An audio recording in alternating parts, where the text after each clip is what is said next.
అందరికీ నా హృదయపూర్వక నమస్కారాలు. ఫస్ట్ టైం చాలా కాలం తర్వాత ఫుల్ ఎలక్షన్ కమిషన్ రావడం, దాని తాలూకు సీరియస్నెస్ తెలియజేస్తుంది. ముఖ్యంగా ఆంధ్రప్రదేశ్ ఎన్నికలు చాలా ప్రజాస్వామ్యబద్ధంగా జరగాలి అని కేంద్రం ఎన్నికల సంఘం మన నిర్ణయం తీసుకున్నందువల్లే ఈ రోజున ఫుల్ ఎలక్షన్ కమిషన్ ఆంధ్రప్రదేశ్ విజయవాడలో రావడం జరిగింది. చంద్రబాబు గారు 3 సార్లు ముఖ్యమంత్రిగా పనిచేశారు, ప్రతిపక్ష నాయకులుగా ఉన్నారు. ఆయన సుదీర్ఘమైన అనుభవంలో కూడా నేను ఎన్నిసార్లు ముఖ్యమంత్రిగా ఉన్నప్పుడు కూడా ఎలా జరిగినాయని చాలా బాగా వివరించారు.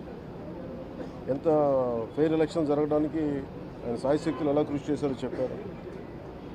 జనసేన తరపు అలాగే వైసీపీ ఏమేం చేసింది ఇప్పుడు దాకా, దొంగ ఓట్లు ఎలా రిజిస్టర్ చేశారు, చంద్రగిరి ఇందాక మీరు చెప్పినట్టు చంద్రగిరిలో దాదాపు 1,00,000 పైచిలకు ఓట్లు దొంగ ఓట్లు నమోదు చేస్తే దాదాపు దాంట్లో 1/4 ఆల్మోస్ట్ దాన్ని యాక్సెప్ట్ చేశారు. ఇలా ప్రతి చోట ప్రతి నియోజకవర్గంలో ప్రతి బూత్లో ఏ స్థాయిలో దొంగ ఓట్లు నమోదవుతున్నాయి, ఎలా తీసేయాలి, వీటి మీద చాలా స్పష్టంగా వివరించారు. జనసేన తరఫు నుంచి నేను ప్రత్యేకంగా వివరించింది ఎలక్షన్ కమిషన్కి, మా వైసీపీ ప్రభుత్వం వచ్చినప్పటి నుంచి లా అండ్ ఆర్డర్ కంప్లీట్గా దిగజారిపోయింది.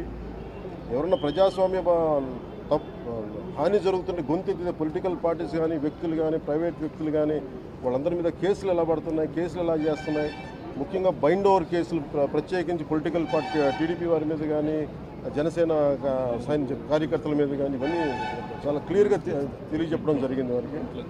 అలాగే పోలీసు అధికారులని ఇప్పుడు సడన్గా మారుస్తూ ఉన్నారు. లాస్ట్ 2 నెలలుగా మార్చేస్తూ ఉన్నారు. మళ్ళీ ఎన్నికలు సంఘం వచ్చేటప్పటికి మళ్ళీ వాళ్ళకి కావాల్సిన అధికారులను తిరిగి అక్కడ వేయించుకునేలాగా తీసుకొచ్చిన ప్రణాళికలు చేస్తాం, అది కూడా బలంగా తెలియజేస్తాం. అలాగే మహిళా కానిస్టేబుల్స్ ప్రత్యేకించి సంబంధం లేని చోట్ల వాళ్ళు దాదాపు 87 నియోజకవర్గాల్లో వాళ్ళు పెట్టారు, అది వాళ్ళు దూరం చేయమని ప్రత్యేకంగా ఆయన వివరించారు.